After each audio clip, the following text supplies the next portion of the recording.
नमस्ते दोस्तों, आप सभी का स्वागत है हमारे चैनल शील्ड के अंदर। तो आज की वीडियो में अंडर 25,000 बजट 5G स्मार्टफोन्स को बताऊंगा, जिसका मेन फोकस रहने वाला है गेमिंग को लेकर। तो अगर आप एक अंडर 25,000 एक बेस्ट गेमिंग फ़ोन ढूंढ रहे हो तो यह वीडियो आप ही के लिए है। तो आप वीडियो के लास्ट तक बने रहिए। तो अगर आप इन फ्यूचर कोई फ़ोन लेना चाहते हो और अगर आप इन 5 डिवाइसेस में से कोई डिवाइस चूज़ करते हो तो आप मुझे कमेंट सेक्शन में ज़रूर बताइएगा अपनी चॉइस, या फिर अगर आपको लगता है कि मुझे कोई और डिवाइस इंक्लूड करना चाहिए था तो आप वो भी सजेस्ट कर सकते हो।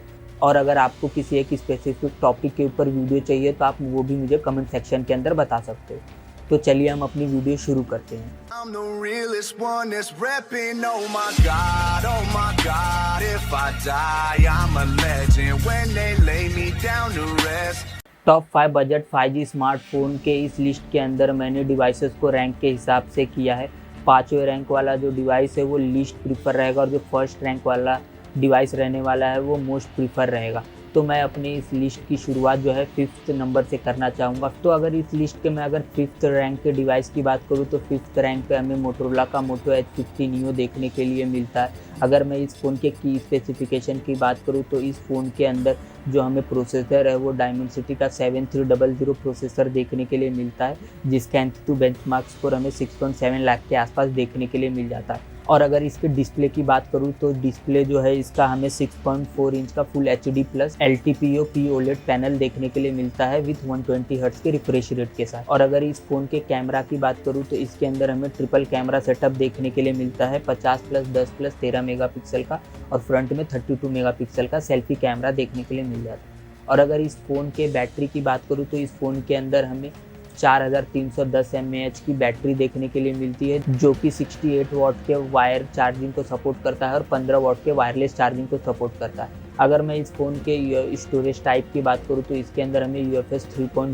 3.1 देखने के लिए मिलता है और रैम टाइप जो है वो हमें LPDDR5X देखने के लिए मिल जाता है। तो ये थी इस फ़ोन को लेके कुछ की स्पेसिफिकेशन। अगर आपको स्पेसिफिकेशन डिटेल में चाहिए तो आप वीडियो पॉज करके स्पेसिफिकेशंस को देख सकते हो।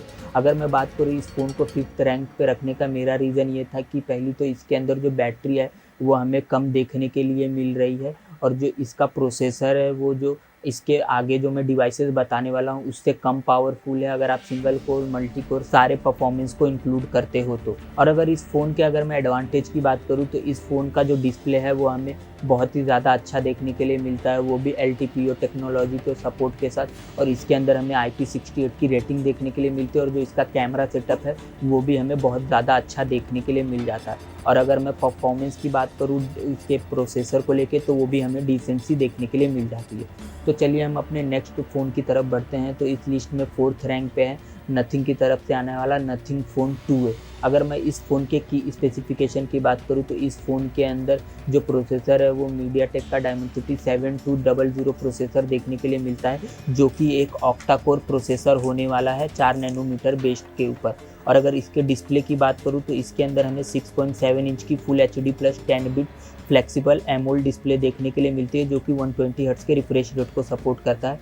और इसके अंदर हमें ड्यूल कैमरा सेटअप देखने के लिए मिलता है 50+50, और फ्रंट में 32 मेगापिक्सल की सेल्फी कैमरा देखने के लिए मिल जाता है। और अगर इस फ़ोन के बैटरी की बात करूँ तो इस फ़ोन के अंदर हमें 5000 mAh की बैटरी देखने के लिए मिलती है, जो कि 43 वॉट के फास्ट चार्जिंग को सपोर्ट करता है।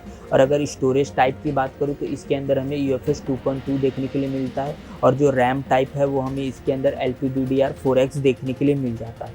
तो ये थी कि स्पेसिफिकेशन नथिंग फ़ोन 2A को लेके। अगर मैं बात करूँ इस फ़ोन के कमियों की तो इसके अंदर जो स्टोरेज टाइप और रैम टाइप यूज़ किया गया है वो हमें बहुत ही ज़्यादा आउटडेटेड देखने के लिए मिलता है। जो इसका डिस्प्ले है उसके अंदर हमें LTPO का सपोर्ट देखने के लिए नहीं मिलता, और इसका जो कैमरा है वो भी हमें उतना ज़्यादा अच्छा देखने के लिए नहीं मिलता। बट अगर आप इस फ़ोन के अंदर गेमिंग करना चाहते हो तो इस फ़ोन के अंदर जो प्रोसेसर है वो गेमिंग परफॉर्मेंस के लिए बहुत ही ज़्यादा कैपेबल है और बहुत ही ज़्यादा अच्छा है। आप ये अपनी स्क्रीन के ऊपर इस फ़ोन का जो एंथुतु बेंचमार्क स्कोर है या फिर सिंगल कोर मल्टी कोर का स्कोर है वो आप इसे देख सकते हो। तो अगर मैं बात करूँ इस फ़ोन के प्राइस की तो ये फ़ोन जो है वो हमें 3 वेरिएंट में देखने के लिए मिलेगा।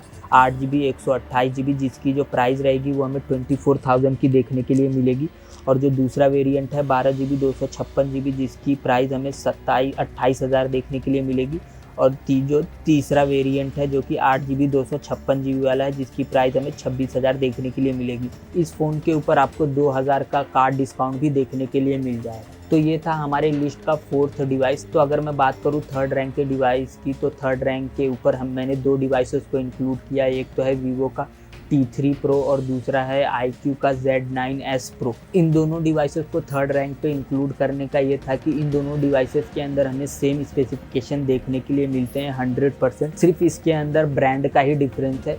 तो अगर मैं बात करूं इन दोनों डिवाइसेस के की स्पेसिफिकेशन की, तो इसके अंदर हमें स्नैपड्रैगन का 7 Gen 3 प्रोसेसर देखने के लिए मिलता है, ऑक्टा कोर प्रोसेसर है और ये 4 नैनोमीटर बेस प्रोसेसर है। और अगर इसके प्रोसेसर के एंतुतु बेंचमार्क स्कोर की बात करूं तो वो हमें 8,20,000 से 8,30,000 के आसपास देखने के लिए मिल जाता है। और डिस्प्ले जो है हम इस फ़ोन के अंदर हमें 6.77 इंच का full HD plus curve AMOLED display देखने के लिए मिलता है 120 हर्ट्ज़ के रिफ्रेश रेट के साथ।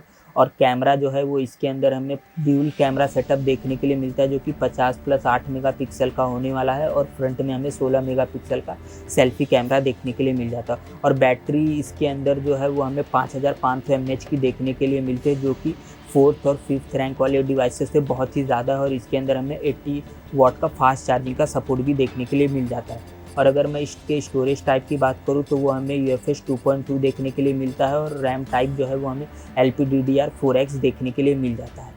तो ये थी इस फ़ोन के की स्पेसिफिकेशन, इस फ़ोन के अंदर हमें क्या क्या देखने के लिए मिलते हैं। अगर मैं बात करूँ इस फ़ोन के कमी की, तो इस फ़ोन के अंदर भी जो स्टोरेज टाइप और रैम टाइप है वो पुराना वर्जन का यूज़ किया गया है। और अगर मैं दूसरी कमी की बात करूँ तो इस फ़ोन का जो डिस्प्ले है उसके अंदर LTPO टेक्नोलॉजी हमें देखने के लिए नहीं मिलती। और तीसरी कमी मुझे ये लगी कि इसके अंदर जो है बैटरी का जो चार्जिंग सपोर्ट है वो हमें और भी ज़्यादा अच्छा देखने के लिए मिल सकता था। और अगर मैं इस फ़ोन के एडवांटेज की बात करूँ तो सबसे पहला एडवांटेज जो है वो इसका प्रोसेसर है, क्योंकि इसके अंदर हमें स्नैपड्रैगन का 7 Gen 3 प्रोसेसर देखने के लिए मिलता है, जो कि बहुत ही ज़्यादा अच्छी गेमिंग आपको दे देगा। और जो इसका डिस्प्ले है वो भी हमें बहुत ही ज़्यादा अच्छा देखने के लिए मिलता है। तो अगर आप इसके ऊपर गेमिंग करना चाहते हो तो इसके ऊपर आप गेमिंग बहुत ही ज़्यादा अच्छे से और स्मूथ तरीके से कर सकते हो। अगर मैं बात करूँ इस फ़ोन के प्राइस की, तो ये फ़ोन जो है वो हमें 3 वेरिएंट्स में देखने के लिए मिलता है। वीवो का T3 Pro 8GB 128GB जिसकी प्राइस है 25,000, और दूसरा है 8GB 256GB जिसकी प्राइस है 27,000। और इसके ऊपर हमें 3,000 ऑफ देखने के लिए मिल जाएगा कार्ड डिस्काउंट को अगर आप इंक्लूड करते हो तो अगर मैं बात करूँ iQOO Z9S Pro की, तो इसके अंदर हमें 3 वेरिएंट्स देखने के लिए मिलते हैं। 8GB 128GB जिसकी प्राइस 25,000 है, दूसरा है 8GB 256GB जिसकी प्राइस 27,000 है, और तीसरा है 12GB 256GB जिसका प्राइस है 29,000। और इसके ऊपर भी आपको 2,000 का ऑफ देखने के लिए मिल जाता है अगर आप इस डिवाइस को अमेज़ॉन से बाय करते हो तो ये था हमारे लिस्ट का 3rd डिवाइस। अगर मैं बात करूँ हमारे इस लिस्ट के 2nd डिवाइस की, तो जो 2nd डिवाइस है वो है पोको का X6 Pro। तो अगर मैं बात करूँ पोको X6 Pro के की स्पेसिफिकेशंस की, तो इस फ़ोन के अंदर हमें Dimensity 8300 प्रोसेसर देखने के लिए मिलता है, जिसका एंतुतु बेंचमार्क स्कोर 14 लाख के आसपास आता है। और अगर मैं डिस्प्ले की बात करूँ तो डिस्प्ले है वो हमें 6.7 इंच का full HD plus 1.5K AMOLED 120 hertz panel देखने के लिए मिल जाता है।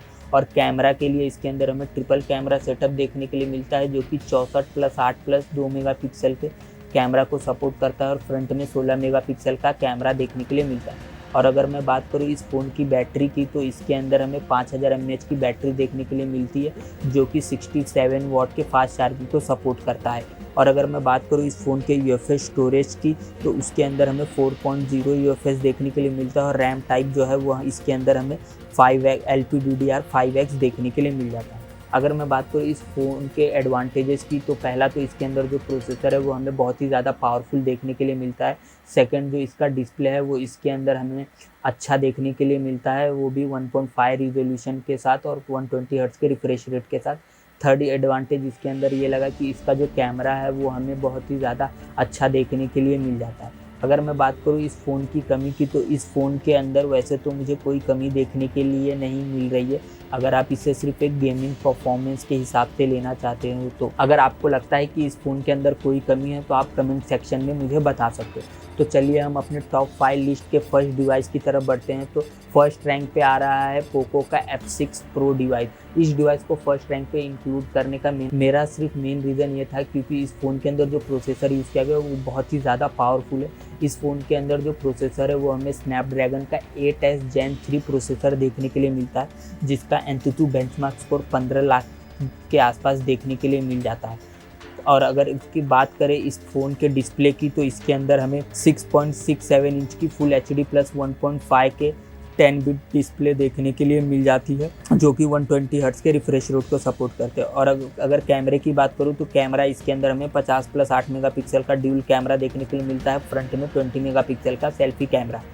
और अगर बैटरी की बात करूँ तो बैटरी इसके अंदर हमें 5000 mAh की देखने के लिए मिलती है, वो भी 90 वॉट के फास्ट चार्जिंग की सपोर्ट के साथ।